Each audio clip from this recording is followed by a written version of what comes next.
খায় তারা পেটে সাপ ঢুকায়। কি ঢুকায়? সাপ। ইবনে মাজাহ কিতাবের নাম, 2273 নম্বর হাদিস। ক্বালা রাসূলুল্লাহ সাল্লাল্লাহু আলাইহি ওয়াসাল্লাম, নবীজি বলেন, আতাইতু লাইলাতান উসরিয়া বি আলা কওমিন, আমি মেরাজের রাতে রওনা করলাম, এমন একদল মানুষের পাশ দিয়ে গেলাম যাদের দিকে তাকায় দেখলাম বুতুনহুম কাল বুয়ুত, তাদের পেটগুলা বিশাল বড় বাড়ির মতো। পেট কিসের মতো? বাড়ির মতো। তাকান, ফিহা আল হাইয়াত তুরা মিন খারিজি বুতুনিহিম, আমি তাকায় দেখলাম তাদের পেটে বাহির থেকে দেখা যায় বিশাল বড় বড় সাপ দৌড়ায়। আমি বাইরে থেকে দেখি ভিতরে সাপ দৌড়াইতেছে। আমি জিবরিল আমিনকে প্রশ্ন করলাম, মান হাউলা ইয়া জিবরিল, জিবরিল এরা কারা? জিবরিল আমিন জবাব দেয়, হাউলা ই আকালাতুর রিবা ইয়া রাসূলুল্লাহ, এরা হলো সুদখোর, নাউজুবিল্লাহ। 7 নাম্বারটা কমুনি, এটা কেমনে কই, শরম করতেছে। 7 নাম্বার যারা সুদ খায়, আপন মাকে বিয়ে করে।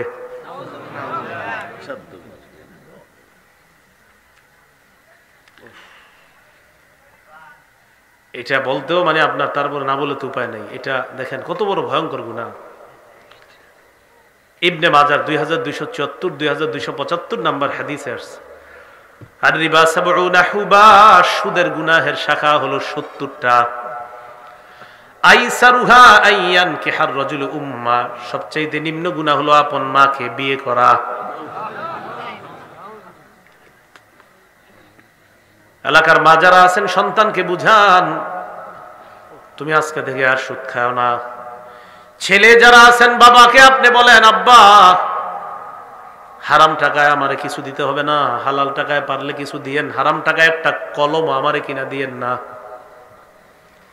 মেয়ে যারা আছেন, বাবারে বুঝান, আব্বা হারাম টাকায় আমারে কসমেটিক্স দিতে হবে না, হালাল টাকায় পারলে কিছু দিয়েন, হারাম টাকায় কিচ্ছু লাগবে না।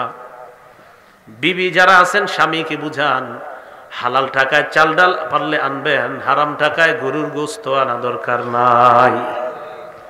বুঝান, স্বামীরে বুঝান, বাবারে বুঝান, সন্তানরে বুঝান। আল্লাহ আমাদের সমাজকে সুদমুক্ত সমাজ করার তৌফিক দান করেন, আমিন। 8 নাম্বার, যারা সুদ খায় তারা দুনিয়াও নষ্ট করে, আখিরাতও নষ্ট করে। 8 নাম্বার গজব। দুনিয়া কিভাবে নষ্ট? আচ্ছা একটু বুঝেন আপনারা, মানুষ সুদ কেন খায়? সন্তানের উন্নতি, ছেলে মেয়ে, কিছুক্ষণের জন্য ধরে নেন একটা মানুষ, তার পক্ষে কিছুক্ষণ বলি যে সে সুদটা এই কারণেই তো খায় যে আমার কিছু টাকা বাড়বে, সন্তানের উন্নতি হবে, মেয়েটার একটু ভালো চলবে পড়বে, এটাই তো। রসুল বলেন, লা ইয়াদখুলুল জান্নাতা জাসাদুন গুজিয়া বিল হারাম, আরে তুমি যে সুদের টাকায় তোমার ছেলেটাকে মেয়েটাকে বড় করলা, ওই শরীরটাও তো জাহান্নামে যাবে। তাহলে আপনি কারে কি করলেন? আপনার সন্তানটাও জাহান্নামী বানাইলেন, নিজের পেটেও সাপ ঢুকাইলেন। বলছিলাম 8 নাম্বার, সুদ খাইলে দুনিয়া ধ্বংস, আখিরাত। দোয়া করি সুদি লেনদেনে কারো মরণ না হোক।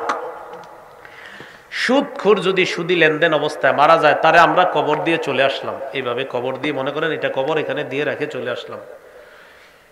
এই কবর দেওয়ার সাথে সাথে সে একটা নদীর মধ্যে থাকবে, পেটে সাপ থাকবে, আর নদীর মধ্যে থাকবে। এই নদীর থেকে সে সাঁতার কাটবে কিনারায়, কিয়ামত পর্যন্ত বারবার সাঁতার কাটবে, নদীর কিনারায় আর যেতে পারবে না। সহিহ বুখারীর 2085 নাম্বার হাদিস, শর্ট হাদিস, আর সহিহ বুখারীর 7047 নাম্বার হাদিসটা ইয়া লম্বা হাদিস। ওলামায়ে কেরাম এটা মুতালা দেখে নিয়েন, দেখতে পারেন, খুব মজার একটা হাদিস। বাকি শর্টটা আপনারা শোনেন। 2085 বুখারীর এই হাদিসে আসছে, রাসূলুল্লাহ সাল্লাল্লাহু আলাইহি সাল্লাম বলেন, ফজরের নামাজের পর সাহাবাদের দিকে ফিরে বসে, আমাদের ইমাম সাহেবরা বসে না, সাহাবাদেরকে প্রশ্ন করতেন, গত রাত্রি কি কেউ কিছু স্বপ্ন টপ্ন দেখছো? বলো দেখলে। তো কেউ যদি দেখতেন বলতেন, না দেখলে কিছুই বলতেন না। নবীজি বললেন, শোনো আমি শোনাই। রাআইতুল লাইলাতা রাজুলাইনি আতায়ান, গত রাতে দেখলাম 2 ব্যক্তি আমার কাছে আসছে, আসার পর আখরাজানি ইলা আরদিন মুকদ্দাসা, একটা পবিত্র জমিনের দিকে নিয়ে যায়। চলতে লাগলাম, ইনতালাকনা হাত্তা তাইনা আলা দাহরিম মিন দাম, চলতে চলতে আলা নাহরিম মিন দামিন, রক্তের একটা নদীর কাছে আসলাম। কিসের নদী? রক্তের নদীর মধ্যে তাকায় দেখলাম ফিহি রাজুলুন কাঈম, নদীর মাঝখানে একজন দাঁড়ায় আছে। ওয়া আলা ওয়াসতিন নাহরি রাজুলুন বাইনা ইয়াদাইহি হিজারা, নদীর পাশে একটা কিনারা, এই কিনারায় একজন দাঁড়ায় আছে, তার সামনে পাথর আর পাথর। ফাকবালা রাজুলাল্লাযী ফিন নাহরি, মাঝখানের লোকটা রওনা করে কিনারার দিকে, রমা বিহাজারিন ফি ফিহি, কিনারার লোকটা একটা পাথর নিয়া ওই যে লোকটা নদীর মধ্যে সাঁতার কাটে তার মুখ বরাবর মারে। রদ্দাহু হাইসু কানা, আবার নদীর মাঝখানে যায়। নবী বলেন কুল্লামা জা আলিয়াখরুজা, আরে লোকটা যতবার বের হতে চায় ততবার পাথর খায়, আবার নদীর মাঝখানে চলে যায়। এবার আমি জিবরিল আমিনকে প্রশ্ন করলাম, কারে দেখলাম? জিবরিল আমিন কয় আল্লাযী রাআইতাহু ফিন নাহরি আকিলুর রিবা, যারে আপনি নদীর মধ্যে দেখলেন এটা হলো সুদখোর, বারবার যাওয়ার চেষ্টা করবে কিন্তু যেতে পারবে না। সুদি লেনদেনে মরেন না, সুদি কারবার থেকে বাঁচেন, সুদি কারবার থেকে ফিরে আসেন, সুদি লেনদেন অবস্থায় মারা যায় না। আজকে ফিরে আসেন, কালকে এই মুহূর্তে আপনি কবরে থাকতে পারেন। আমি সত্যি বলছি, কালকে যে কবরে থাকবেন না এটা নিশ্চয়তা নাই। ফিরে আসেন, আজকে ফিরে আসেন। এই মাহফিল থেকেই তওবা করেন যদি কেউ থেকে থাকেন। মাইকের আওয়াজ যদি কেউ শুনে মনে হচ্ছে আপনি সুদি লেনদেনে আসেন, আল্লাহর রাস্তে আজকে শেষ করে দেন, এটা ফিনিশ করেন, এটা খালাস করেন। আপনি কালকে এই মুহূর্তে কবরে থাকতে পারেন, তখন আপনার অবস্থাটা কি হবে? পেটে সাপ, নদীতে সাঁতার, কিয়ামত পর্যন্ত উঠতে পারবেন না। এটা থেকে বেঁচে আসেন। আমি তো এই জন্য বলছি, এলাকার যারা আছেন, যুবক টুবক যারা আছেন, চুপে চুপে পারলে যারা জানেন যে সুদ খায়, পায়ে ধরে এভাবে পুরে থাকেন, কাকা সুদ খায়েন না, আব্বা সুদ খায়েন না, পায়ে ধরেন, কারণ আপনি জানছেন না সে কত বড় বিপদে আছে। এগুলো 9 নাম্বার। 10 নাম্বার, যে সুদ খায়, যে সুদ দেয়, যে সুদের কারবার লেখে, যে সুদের সাক্ষী দেয়, 4 শ্রেণীর উপর আল্লাহ রাসূলের অভিশাপ। নাসাই শরীফের 5103 নাম্বার হাদিস, 5104 নাম্বার, দুটোটা বর্ণনা আছে। আন আলী ইবনে আবি তালিব রাদিয়াল্লাহু তাআলা আন্না রাসূলুল্লাহ সাল্লাল্লাহু আলাইহি ওয়াসাল্লাম লাআনা আকিলার রিবা ওয়া বুকিলা ওয়া কাতিবা ওয়া শাহিদা। আল্লাহ রাসূল সুদখোরকে অভিশাপ দেয়, সুদদাতাকে অভিশাপ দেয়, সুদের সাক্ষী দাতাকে অভিশাপ দেয়, সুদের লেখককে আল্লাহ রাসূল অভিশাপ দেয়।